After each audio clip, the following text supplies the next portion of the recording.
ಹಾವೇರಿ ಜಿಲ್ಲೆಯ ಸವಣೂರು ತಾಲೂಕಿನಿಂದ ಒಂದು ವಿಶೇಷ ಮನವಿ ಇದೀಗ ಸಾಕಷ್ಟು ಚರ್ಚೆಗೆ ಗ್ರಾಸವಾಗಿದೆ.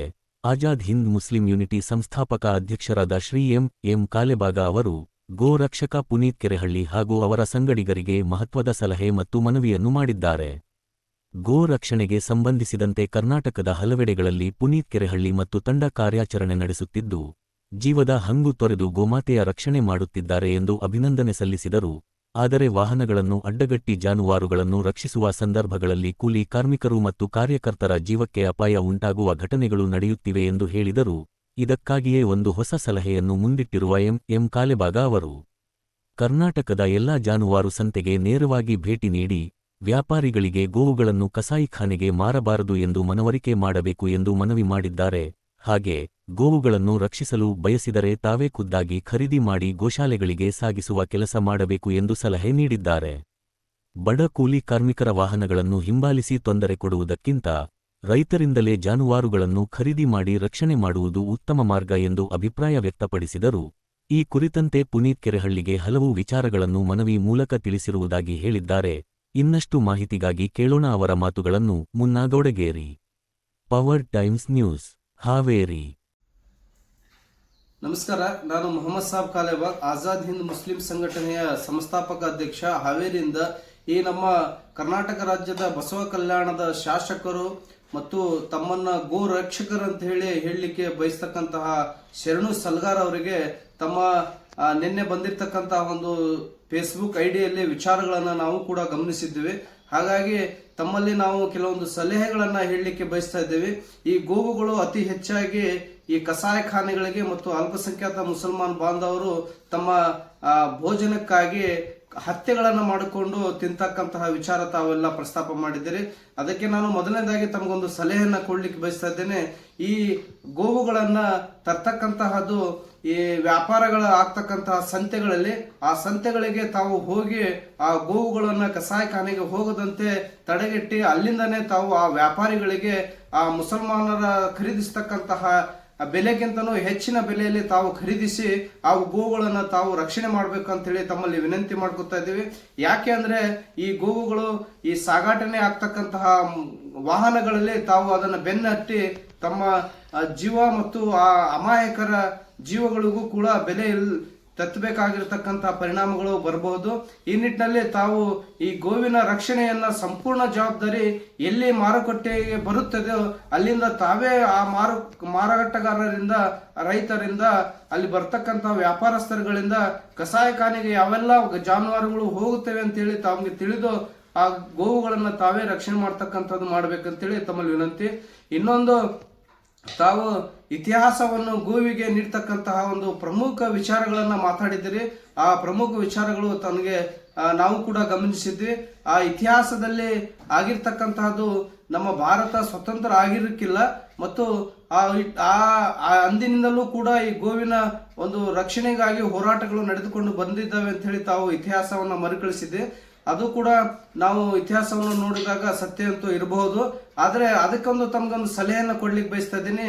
ಇದೇ ಭಾರತ ಸರ್ಕಾರದ ಈ 2014ರಿಂದ ಇದುವರೆಗೆ ಸುಮಾರು 12-13 ವರ್ಷಗಳ ಕಾಲ ಈ ಭಾರತ ದೇಶದಲ್ಲಿ ಬಿಜೆಪಿ ಹಿಂದೂ ಪರ ಸರ್ಕಾರ ಇದೆಯಲ್ಲ, ತಾವ್ ಯಾಕೆ ಈ ಆರ್ಟಿಕಲ್ 71 ಕಾಶ್ಮೀರದಲ್ಲಿ ಆಗಿರ್ತಕ್ಕಂತಹ ಒಂದು ಆರ್ಟಿಕಲ್ ಅನ್ನು ತಿದ್ದುಪಡಿ ಮಾಡಿದ ಅದನ್ನು ಕೂಡ ತಾವು ಪ್ರಸ್ತಾಪ ಮಾಡಿದ್ರಿ. ಅದೇ ರೀತಿಯಾಗಿ ಒಂದು ದಿಟ್ಟ ನಿರ್ಧಾರವನ್ನು ತೆಗೆದುಕೊಂಡು ಈ ರಾಷ್ಟ್ರದ ಪ್ರಧಾನಮಂತ್ರಿಗಳೇ ಆಗಿರ್ತಕ್ಕಂಥ ನರೇಂದ್ರ ಮೋದಿ ಅವರು ಮತ್ತು ಅವರ ಸಚಿವ ಸಂಪುಟ ಯಾಕೆ ರಾಷ್ಟ್ರೀಯ ಪ್ರಾಣಿಯನ್ನಾಗಿ ಗೋವನ್ನು ಘೋಷಣೆ ಮಾಡಬಾರ್ದು ಅಂತ ಹೇಳಿ ನಾವು ತಮಗೊಂದು ಸಲಹೆಯನ್ನು ಕೊಡ್ತಾ ಇದ್ದೀವಿ. ಈ ರಾಷ್ಟ್ರೀಯ ಪ್ರಾಣಿಯನ್ನಾಗಿ ಗೋವನ್ನ ತಾವು ಘೋಷಣೆ ಮಾಡಿದರೆ ಈ ಗೋ ಹತ್ಯೆ ಎಲ್ಲವೂ ಕೂಡ ಸಂಪೂರ್ಣವಾಗಿ ಈ ಭಾರತದಲ್ಲಿ ಸಂಪೂರ್ಣವಾಗಿ ಗೋವುಗಳನ್ನು ರಕ್ಷಿಸ್ತಕ್ಕಂತಹ ಒಂದು ಏಕೈಕ ಸಲಹೆ ಆ ಗೋವನ್ನ ರಾಷ್ಟ್ರೀಯ ಪ್ರಾಣಿಯನ್ನಾಗಿ ಘೋಷಣೆ ಮಾಡಬೇಕು. ತಮ್ಮದೇ 13 ವರ್ಷಗಳಿಂದ ಸರ್ಕಾರ ಇದೆ. ಈ ರಾಷ್ಟ್ರದ ಒಂದು ಹಿಂದೂ ರಾಷ್ಟ್ರವಾಗಿರ್ತಕ್ಕಂತಹ ತಾವೆಲ್ಲರೂ ಕೂಡ ಹಿಂದೂಗಳು ಅದನ್ನು ಒತ್ತಾಯ ಮಾಡಿ ಅದಕ್ಕೆ ಪರ್ಯಾಯವಾಗಿ ಈಗಾಗಲೇ ನಾವು ಹಲವಾರು ಮುಸ್ಲಿಂ ಸಂಘಟನೆಗಳು ರಾಷ್ಟ್ರಾದ್ಯಂತ ಮತ್ತು ನಾವು ಆಜಾದ್ ಹಿಂದ್ ಮುಸ್ಲಿಂ ಸಂಘಟನೆ ಹಾವೇರಿ ಕರ್ನಾಟಕದಿಂದನೂ ಕೂಡ ಇದನ್ನು ನಾವು ಒತ್ತಾಯ ಮಾಡ್ತಾ ಇದ್ದೀವಿ. ಗೋವನ್ನು ರಾಷ್ಟ್ರೀಯ ಪ್ರಾಣಿಯನ್ನಾಗಿ ಘೋಷಣೆ ಮಾಡಬೇಕು. ಆ ನಿಟ್ಟಿನಲ್ಲಿ ಈ ಹತ್ಯೆಗಳನ್ನು ಆಗ್ತಕ್ಕಂತಹದನ್ನ ಮತ್ತು ಅದರಿಂದ ತಾವು ಗೋವುಗಳ ರಕ್ಷಣೆಗೆ ಮುಂದಾಗಿರ್ತಕ್ಕಂಥದ್ದು, ಆ ಮುಂದಾಗಿರ್ತಕ್ಕಂಥ ಕಾರ್ಯಾಚರಣೆಗಳಲ್ಲಿ ಈ ಬಲೆಯ ಆಗ್ತಕ್ಕಂಥ ಅಮಾಯಕರ ಮತ್ತು ಕುಟುಂಬಗಳು ಅಲ್ಲಿ ಜೀವನವನ್ನು ಕಳೆದುಕೊಳ್ಳತಕ್ಕಂತಹ ಪ್ರಸಂಗಗಳು ಅತಿ ಹೆಚ್ಚಾಗಿ ನಡೀತಾ ಇದ್ದೇವೆ. ಇದರಲ್ಲಿ ಯಾರಿಗೂ ಕೂಡ ಶ್ರೀಮಂತರಿಗೆ ಹಾನಿ ಇಲ್ಲ, ಕೆಳಮಟ್ಟದ ಈ ಜೀವಗಳು ಕಳೆದುಕೊಳ್ತಕ್ಕಂತಹದ್ದು ಮತ್ತು ಈ ಸಣ್ಣ ಪುಟ್ಟ ವ್ಯಾಪಾರಸ್ಥರುಗಳಿಗೆ ಇದರಿಂದ ಜೀವದ ಒಂದು ಹಾನಿ ಉಂಟಾಗ್ತಾ ಇದೆ. ಬಲಿಗಳು ಕೂಡ ಪ್ರಾಣ ಬಲಿಗಳನ್ನು ಕೂಡ ನಡೀತಾ ಇದ್ದಾವೆ. ಆ ನಿಟ್ಟಿನಲ್ಲಿ ತಮಗೊಂದು ಸಲಹೆ, ತಾವು ತಮ್ಮದೇ ಸರ್ಕಾರವಿದೆ, ಯಾಕೆ ಮಾಡಲಿಕ್ಕೆ ಆಗ್ತಾ ಇಲ್ಲ? ನಮ್ಮ ಪ್ರಶ್ನೆ ಕೂಡ ತಮಗೆ ಕೇಳಲಿಕ್ಕೆ ಬಯಸ್ತಾ ಇದ್ದೀನಿ. ಶರಣು ಸಲ್ಗಾರ್ ಗೋರಕ್ಷಕರಿಗೆ, ತಾವು ತಮ್ಮದೇ ಸರ್ಕಾರ ಇದೆ, ಯಾಕೆ ಗೋವನ್ನ ರಾಷ್ಟ್ರೀಯ ಪ್ರಾಣಿಯನ್ನಾಗಿ ಘೋಷಣೆ ಮಾಡಲಿಕ್ಕೆ ಆಗ್ತಾ ಇಲ್ಲ? ಉತ್ತರ ಪ್ರದೇಶದಲ್ಲಿ ಅತಿ ಹೆಚ್ಚು ಭಾರತದಿಂದ ಬೀಫ್ ಎಕ್ಸ್ಪೋರ್ಟ್ ಆಗ್ತಕ್ಕಂತಹದ್ದಿದ್ದಾವೆ.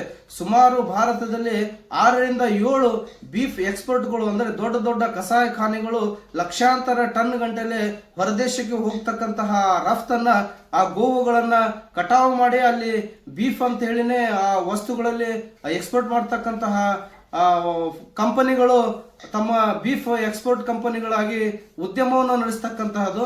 ಆ ಉದ್ಯಮಗಳಿಗೆ ತಾವು ಸಂಪೂರ್ಣವಾಗಿ ತಮ್ಮದೇ ಸರ್ಕಾರ ಇದೆ, ಯಾಕೆ ಬಂದ್ ಮಾಡ್ಲಿಕ್ಕೆ ಆಗ್ತಾ ಇಲ್ಲ? ನಾವು ಶರಣು ಸಲ್ಗಾರ್ ಅವರಿಗೆ, ಉತ್ತರ ಪ್ರದೇಶದಲ್ಲಿ ಯೋಗಿ ಆದಿತ್ಯನಾಥ್ ಅವರು ಮುಖ್ಯಮಂತ್ರಿಗಳಿದ್ದಾರೆ ಮತ್ತು ಆ ಭಾರತದಲ್ಲಿ ಅತಿ ಹೆಚ್ಚು ಗೋವು ರಫ್ತಾಗ್ತಕ್ಕಂಥದ್ದು ಉತ್ತರ ಪ್ರದೇಶದಿಂದ. ಮುಕ್ತೇಶ್ವರ ಸ್ವಾಮಿಗಳು ಶಂಕರ ಮಠದ ಅವರು ಬಹಳಷ್ಟು ವಿಚಾರಗಳನ್ನ ಈ ಗೋವಿಗೆ ಕುರಿತಂತೆ ರಾಷ್ಟ್ರೀಯ ಪ್ರಾಣಿಯನ್ನಾಗಿ ಘೋಷಣೆ ಮಾಡ್ಬೇಕಂತ ಹೇಳ್ತಾ ಇದ್ದಾರೆ. ಅವರ ಮಾತನ್ನ ತಾವು ಯಾಕೆ ಕೇಳ್ತಾ ಇಲ್ಲ? ಅವರ ಸಲಹೆಯನ್ನ ತಾವು ಯಾಕೆ ತೆಗೆದುಕೊಳ್ತಾ ಇಲ್ಲ? ಇಲ್ಲಿ ಕೆಲವೊಂದು ವಿಚಾರಗಳನ್ನ, ಈ ಆಹಾರವನ್ನಾಗಿ ಸೇವಿಸ್ತಕ್ಕಂಥ ಅಲ್ಪಸಂಖ್ಯಾತ ಮುಸಲ್ಮಾನ್ ಬಾಂಧವರು ತಾವು ಆಹಾರವನ್ನು ತ್ಯಜಿಸಲಿಕ್ಕೆ ಕೂಡ ಭಾರತದಲ್ಲಿ ಶಾಂತಿ, ನೆಮ್ಮದಿ, ಸಹೋದರತ್ವ, ಒಂದು ಸಮಾನತೆಯ ಸಮಾಜವನ್ನು ಕಾಣಬೇಕಾದ್ರೆ ಅವರು ಕೂಡ ಇತ್ತೀಚಿನ ದಿನಗಳಲ್ಲಿ ಆ ಬೇರೆ ಧರ್ಮಕ್ಕೆ, ಒಂದು ಹಿಂದೂ ಧರ್ಮಕ್ಕೆ ಒಂದು ಧಕ್ಕೆ ಆಗ್ತಕ್ಕಂತಹದ್ದು ಈ ಗೋವಿನ ಒಂದು ಮಾಂಸವನ್ನು ಸೇವಿಸುವುದರಿಂದ ಅಂತ ಹೇಳಿ ಅವರು ಮನದಟ್ಟು ಮಾಡಿಕೊಂಡು ಗೋವನ್ನ ರಾಷ್ಟ್ರೀಯ ಪ್ರಾಣಿಯನ್ನಾಗಿ ಘೋಷಣೆ ಮಾಡ್ಬೇಕಂತೇಳಿ ಅವರು ಈ ನಿರ್ಧಾರವನ್ನು ಮಾಡಿದ್ದಾರೆ. ತಮಗೆ ಮತ್ತೊಮ್ಮೆ ನಾವು ಮನವಿಯನ್ನು ಮಾಡ್ತಾ ಇದ್ದೀವಿ, ತಮ್ಮದೇ ಪ್ರಧಾನಮಂತ್ರಿಗಳು ನರೇಂದ್ರ ಮೋದಿ ಅವರು ಇದ್ದಾರೆ, ತಾವು ಈ ಕೂಡಲೇ ಹಿಂದೆ ರಾಷ್ಟ್ರೀಯ ಪ್ರಾಣಿ ಅಂತೇಳಿ ಘೋಷಣೆ ಮಾಡ್ಬೇಕಂತೇಳಿ ಆಜಾದ್ ಹಿಂದಿನ ಆ ಸಂಸ್ಥಾಪಕ ಅಧ್ಯಕ್ಷ ಮೊಹಮ್ಮದ್ ಸಾಬ್ ಕಾಲೇಬಾಗ್ ಅವರು ತಮಗೆ ಒಂದು ಮನವಿಯನ್ನು ಮಾಡ್ಕೊತಾ ಇದ್ದಾರೆ. ಇನ್ನು ತಾವು ಅನೇಕ ವಿಚಾರಗಳನ್ನು ಮಾಡಿದ್ದೀರಿ, ತಾವು ಗೋ ರಕ್ಷಕರು ಅಂತ ಹೇಳಿ ಈ ಎಲ್ಲವೂ ಕೂಡ ತಮ್ಮ ಸಮಾಜದ ಒಂದು ಸಮಾಜ ಕಾಣಲಿಕ್ಕೆ ತಾವು ಹೊರಟಿದ್ದೀರಿ ಅಂತ ಹೇಳ್ತಾ ಇದ್ದೀರಾ. ಕೇವಲ ಅದು ಗೋವನ್ನ ರಾಷ್ಟ್ರೀಯ ಪ್ರಾಣಿಯನ್ನಾಗಿ ಮಾಡಿದ ನಂತರ ಈ ಸಮಾಜ ತಾವೇನು ನೋಡ್ತಾ ಇದ್ರಲ್ಲ ಸಮಾಜವನ್ನು ಕಾಣಲಿಕ್ಕೆ ಸಾಧ್ಯವಾಗ್ತಿದೆ ಅಂತ ಹೇಳಲಿಕ್ಕೆ ಬಯಸ್ತಾ ಇದ್ದೇನೆ.